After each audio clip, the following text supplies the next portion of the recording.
নমস্কাৰ সকলোকে বহুদিনৰ পাছত আকৌ এটা নতুন ভিডিঅ' লৈ আপোনালোকৰ ওচৰলৈ আহিছোঁ আৰু আজি মোৰ ভিডিঅ'টোত আছে কলডিলৰ সৈতে বনোৱা পাৰ মাংসৰ এটা ৰেচিপি আশা কৰিছোঁ ভিডিঅ'টো আপোনালোকে ভাল পাব তেন্তে বলকচোন ভিডিঅ'টো আৰম্ভ কৰোঁ আৰু ইয়াতে মই প্ৰয়োজনীয় সামগ্ৰীখিনি প্ৰথমতে ৰেডি কৰি লৈছোঁ ইয়াত লৈছোঁ কলডিলখিনি সৰু সৰুকৈ কাটি লৈছোঁ পিঁয়াজ কাটি লৈছোঁ দুটা এয়া চাওক ধুনীয়াকৈ মিহি মিহিকৈ কলডিলখিনি কাটি লৈছোঁ লগতে লৈছোঁ এটা আলু আদা নহৰু অলপমান পেষ্ট আৰু লগত লৈছোঁ তেজপাত দুটামান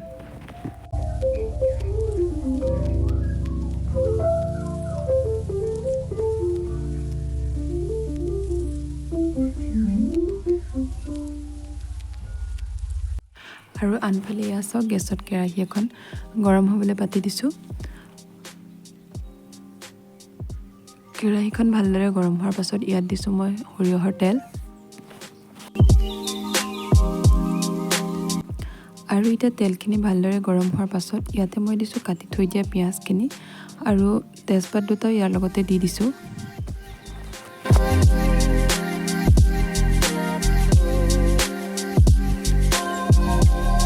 পিঁয়াজখিনি এতিয়া অলপমান ৰঙচুৱা হোৱাৰ পাছত ইয়াতে মই দি দিছোঁ থৈ দিয়া মাংসখিনি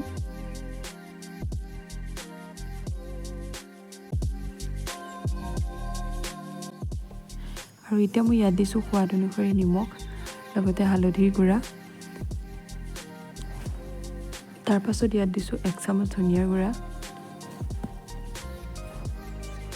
আৰু এতিয়া দিছোঁ 1 চামুচ জিৰা গুড়া আৰু দিছোঁ অকণমান জলকীয়াৰ গুড়া এতিয়া মই এই গোটেইখিনি ভালদৰে মিক্স হ'বৰ বাবে লৰাই দিছোঁ আৰু এতিয়া মই ইয়াতে দিম অকণমান আদা নহৰুৰ পেষ্ট আৰু এই গোটেইখিনি দিয়া হোৱাৰ পাছত এইখিনি ভালদৰে লৰাই লৈ অলপ সময়ৰ বাবে মই ঢাকি ৰাখিম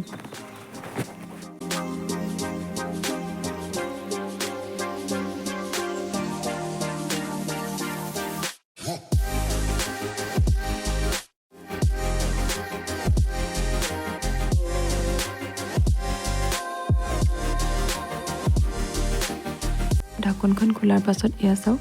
মাংস প্ৰায় অলপ অলপ সিজিছেই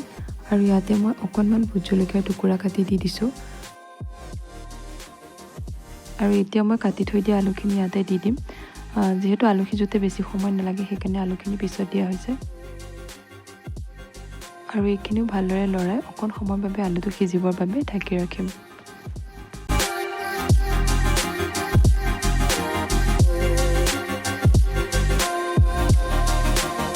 আৰু 2 মিনিটমান সময় ঢাকি ৰখাৰ পাছত এতিয়া মই যিখিনি কলডিল কাটি লৈছিলোঁ সেইখিনি ইয়াতে দি দিম তাৰ পাছত ভালদৰে মিক্স কৰি পুনৰ আকৌ 2-3 মিনিটমান সময়ৰ কাৰণে ঢাকি ৰাখিম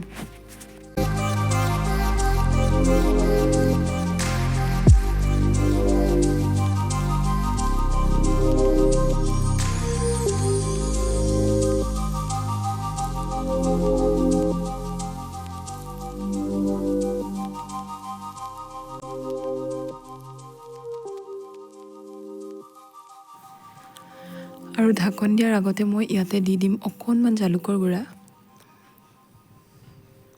চাওক মই অকণমান জালুকৰ গুড়া দি দিছোঁ যিহেতু পাৰ মাংসত জালুকৰ গুড়া দিলে খাবলৈ বেছি সোৱাদ হয় আৰু এতিয়া মই জালুকৰ গুড়াখিনি ভালদৰে মিক্স হ'বৰ বাবে লৰাই দিছোঁ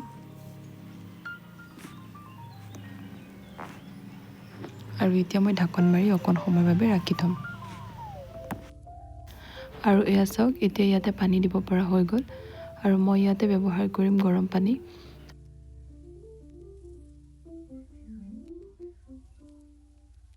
আৰু মই সৰু বাতি এটাৰে 2 বাতি পানী ব্যৱহাৰ কৰিছোঁ যিহেতু মাংস বেছি নহয় সেইকাৰণে অলপমানি পানী দিছোঁ আৰু পানী দিয়াৰ পাছত এইখিনি মই উতল অহালৈকে অলপ সময়ৰ বাবে ৰাখিম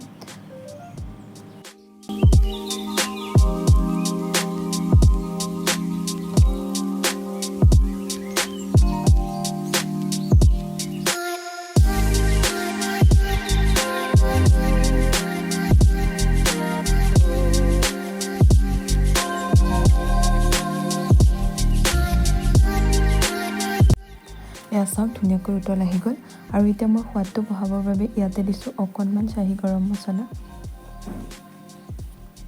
আৰু গৰম মছলাখিনি দিয়াৰ পিছত অকণমান সময় ঢাকি ৰাখিম আৰু তাৰ পাছত গেছৰ ফ্লেমটো বন্ধ কৰি দিম।